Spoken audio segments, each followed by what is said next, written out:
Jadi selain itu saya akan menilai juga Bapak kemampuan dalam mendampingi coach Bapak yaitu Pak Rahmat untuk menentukan solusi yang tepat dan memberdayakan potensi mereka, serta bagaimana Bapak mendukung pengelolaan kelas yang beragam. Bagaimana, apakah rubrik ini sudah jelas Bapak? Alhamdulillah jelas Ibu. Saya akan fokus pada alur tirta dan memastikan mendengarkan aktif secara serta mengajukan pertanyaan-pertanyaan yang tepat. Baik, sebelum kita mulai, apakah ada kompetensi tertentu yang ingin Bapak kembangkan dalam sesi nanti?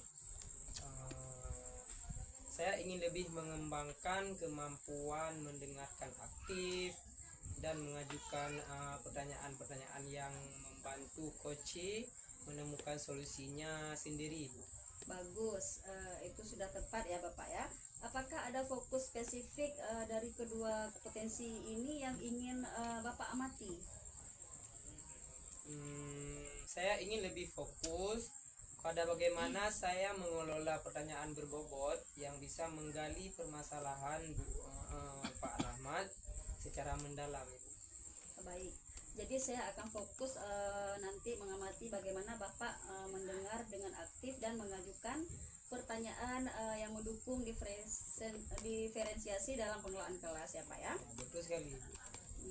Jadi seperti apa indikator keberhasilan dari tujuan pengembangan coaching yang Bapak inginkan? Jadi perkembangan coaching yang saya inginkan, nanti saya akan berusaha lebih banyak mendengarkan daripada berbicara, serta menghindari asumsi. Selain itu, saya ingin mengajukan pertanyaan-pertanyaan terbuka yang dapat membantu Pak Rahmat nanti merancang strategi yang tepat. Baik, jadi kita sudah siap untuk memulai sesi coaching ini. Terima kasih sudah menjelaskan dengan rinci. Nanti setelah selesai kita akan bertemu kembali untuk berbincang tentang hasilnya. Begitu ya Pak Mulyadi ya? Begitu Ibu, siap Ibu. Terima kasih Ibu atas dukungannya Ibu. Sampai jumpa nanti di sesi coaching selanjutnya ya. Siap Bu. Assalamualaikum warahmatullahi wabarakatuh. Waalaikumsalam warahmatullahi wabarakatuh. Baiklah Pak Mulyadi, sebelum kita mulai, saya akan mengamati sesi coaching antara Bapak dengan Pak Rahmat.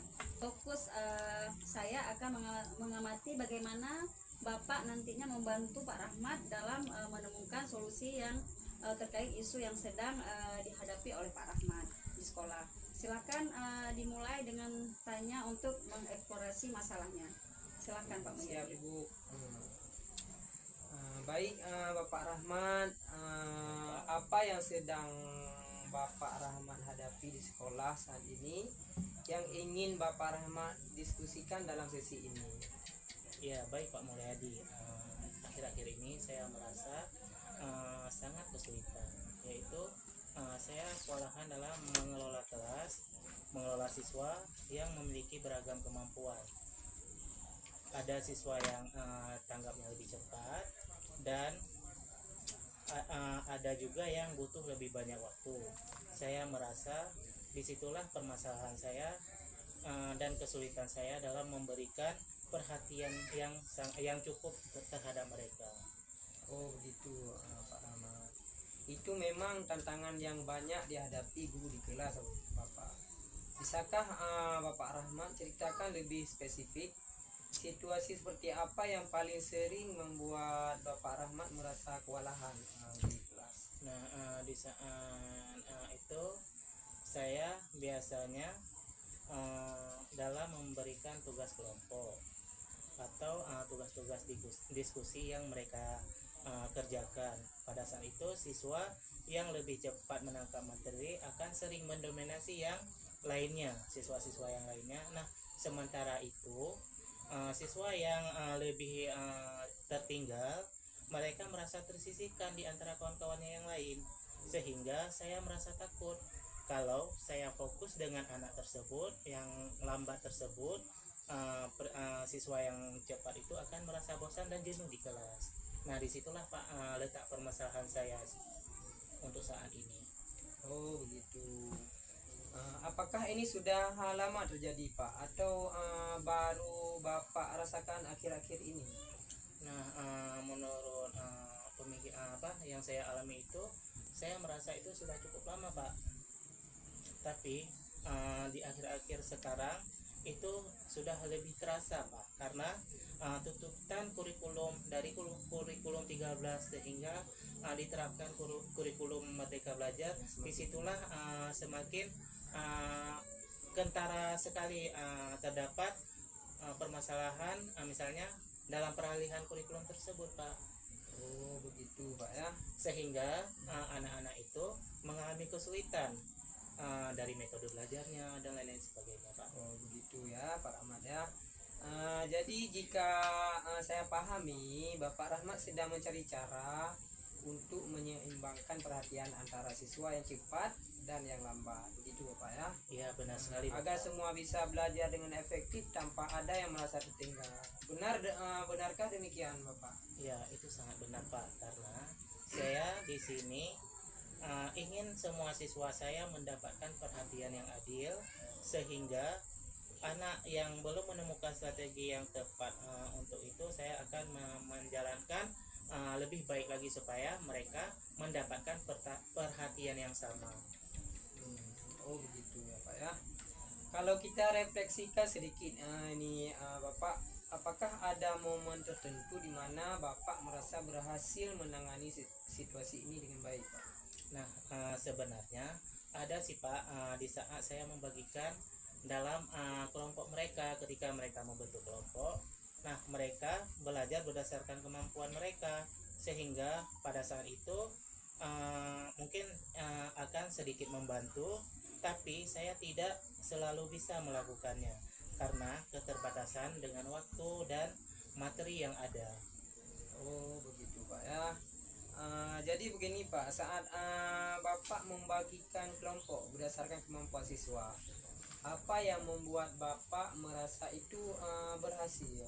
Nah, di saat itu saya merasa bahwa siswa yang lambat tadi jadi lebih nyaman dalam belajar. Mereka bisa belajar dengan kecepatan mereka sendiri, Pak. Pada saat itu, sementara itu siswa yang lebih cepat bisa saling berdiskusi tanpa harus menunggu yang lainnya. Tetapi lagi-lagi saya merasa terbatas, Pak, yaitu dengan waktu dan kurikulum. Oh begitu Pak. Dari pengalaman itu Bapak, apa yang menurut Bapak bisa menjadi kunci untuk menangani tantangan serupa di masa depan? Nah, menurut pemikiran saya, Pak, untuk ke depan mungkin saya lebih giat lagi, lebih sering lagi mengatur kelompok belajar mereka dan memberi mereka tugas yang disesuaikan dengan kemampuan siswa saya masing-masing, Pak.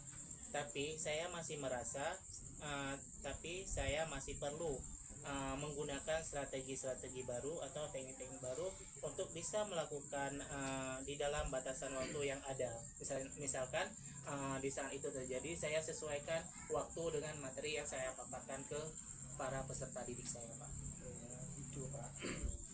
Baiklah Bapak Rahmat, kita sudah percakapan sejauh ini. Apa yang ingin Bapak Rahmat capai dalam beberapa minggu ke depan terkait tantangan ini Pak? Nah, sejauh ini kan saya memikirkan bahwa saya ingin mencoba dalam penerapan kelompok belajar secara rutin setiap minggunya, setiap pertemuan maupun setiap minggunya, sehingga saya bisa memberikan tugas yang sesuai dengan kemampuan siswa saya tanpa harus mengabaikan siswa yang lebih cepat tersebut. Gitu Pak ya. Kelihatannya itu tujuan yang konkret dan bisa dicapai Bapak ya. Bagaimana Bapak ingin memulainya? Apa langkah pertama yang akan Bapak ambil? Nah, menurut pengalaman kita sharing tadi, menurut pendapat Bapak dan masukan Bapak tadi, mungkin saya ingin mencoba menerapkan pembagian kelompok. Dan langkah pertama mungkin akan saya rencanakan yaitu menggunakan materi-materi esensial yang bisa dibagikan kepada kelompok-kelompok yang ada, sehingga saya bisa menentukan indikator-indikator yang sesuai dengan kemampuan setiap kelompok tersebut. Nah, jadi begini Pak, langkah awal sudah jelas Bapak Rahmat ya. Apa hal-hal lain yang mungkin Bapak Rahmat butuhkan untuk memastikan rencana ini berjalan dengan baik Bapak? Nah, kelihatannya menurut pemantauan saya, langkah pertama mungkin adalah merencanakan ya. Tadi sudah saya rencanakan, setelah itu minggu depan ya. Minggu depan saat ini kami akan memulai topik-topik yang baru, sehingga mereka lebih mudah memahami sesuai dengan kebutuhan mereka, sehingga dalam penerapannya saya pun mudah dalam pembagian kelompok belajar mereka. Oke Pak, itu sangat ide yang sangat bagus ya Pak Rahmat. Pak Rahmat juga mungkin bisa mempertimbangkan untuk memberikan ruang bagi siswa yang cepat untuk membantu yang lambat dalam beberapa aktivitas agar proses pembelajaran lebih interaktif.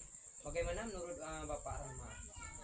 Nah, menurut hasil yang saya pantau dan yang saya alami nanti dulunya, nah untuk sekarang saya akan punya, misalnya suka punya ide itu, siswa lebih cepat, yang lebih cepat itu bisa menjadi mentor yaitu dia ingin bisa mengarahkan teman-teman yang lain. Misalnya dia kan lebih cepat kebutuhannya, nah dia saya jadikan sebagai mentor untuk membimbing anak-anak yang lambat tadi, sehingga permasalahan itu bisa sedikit teratasi.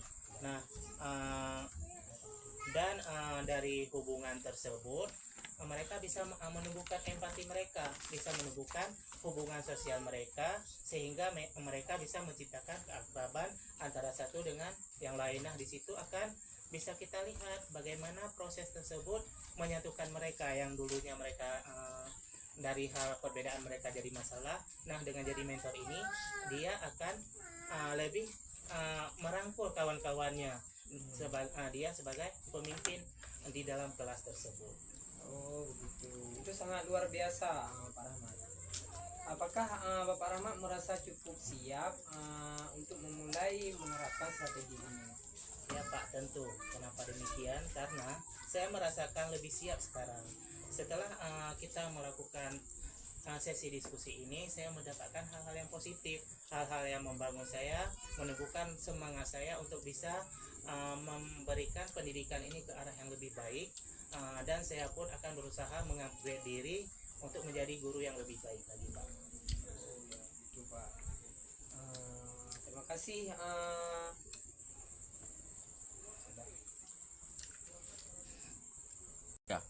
Baik sekali Pak Mulyadi, terima kasih atas sesi yang sangat produktif hari ini.